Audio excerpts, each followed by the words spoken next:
Hey guys, this is Matt Core from Ctrl+Paint.com, and today I want to do actually one more video talking about the mirror action, because I've explained how I made it, but I think it's pretty eye-opening seeing how useful it is in a real-world scenario. So I'm going to sketch a shield here, and hopefully it'll become pretty clear how powerful this is, because it's just so easy to use. So say I get, part of my image blocked in. At that point, I'd make a selection and then do the mirror. But then I just keep working, right? So now I'm going to refine the idea that I have, sort of a wolf shape with teeth here. And I can try things out really loosely. And then once I've made enough progress, then I'll just do the mirror again, because it doesn't take me any time to do that. So I can make big changes on one half while kind of using the other half as a before and after. And clearly this is like a loose thumbnail. But I can just quickly go back and forth mirroring as I work. And so it's this sort of quick iteration, especially when bound to a keyboard shortcut, that I think makes it really so powerful. So here I'm doing a line drawing, but this works just as easily with more sort of toned sketches. So I'm going to switch to a different sketch real quick. So here in this example, I'm really working with kind of fast, loose strokes with this charcoal style brush.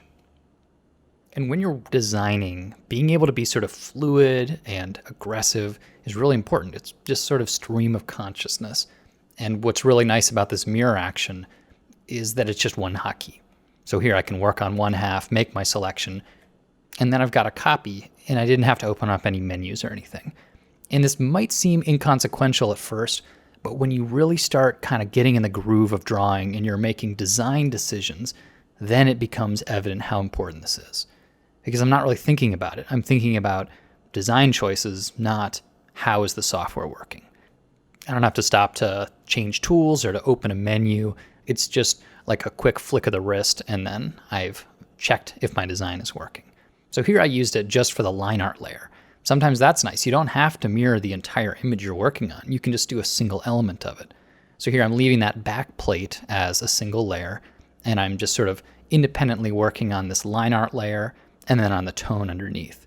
And in this case, the reason I'm using lines is just to kind of help guide my decision-making process. But here I've flattened them both together and then mirrored it again. Because this is all very fluid and dynamic. I'm really just kind of trying to test out ideas and go back and forth, not necessarily be super clean. After all, these are just thumbnails. But being able to work a little bit on the left side and then sort of check to see how it's looking if it's mirrored is just so handy. So you can see here, I'm quickly building up a sheet of these designs. And sometimes I'll start a new design from half of an old design. And here I can just start pushing things around and sort of experimenting with variations on the theme, because I can say at this point I'm happy with the general look, but now it's time to try, different experiments. And as you just saw there, the impression of a design changes dramatically as soon as it becomes symmetrical. It's not always obvious at first how something is going to look if you're only working on one half. So it's a way to kind of generate these happy accidents sometimes. Of course, I'd love to see if Adobe added this in just as a native feature to Photoshop, maybe even true real-time symmetry. Adobe, if you're listening, that would be amazing. But since we don't have it, I feel like this is a pretty good stopgap. But forgetting software for a second, this just kind of changes the way you approach drawing. If I were drawing in a sketchpad, I wouldn't have an easy way to mirror. And so a fair amount of my time would be spent literally trying to draw symmetrically. And if you've ever tried to draw symmetrically before, it's its own sort of skill. So knowing you have the power to, at will, mirror something really frees up the way you think about design. It's essentially offloading that one challenge to the computer so that you can focus on the other stuff, the creative part. And as you see me erasing like radically different shapes out of this, there's always room for experimentation. That's why I like this process so much. It doesn't feel stiff and stagnant. So here was about 10 minutes of sketching. So you could imagine how much design you could do in a very short amount of time with the simple addition of a mirror action. So if you haven't done it yet, go ahead and watch the previous videos and make your own mirror action. And I think you're going to enjoy playing around with it.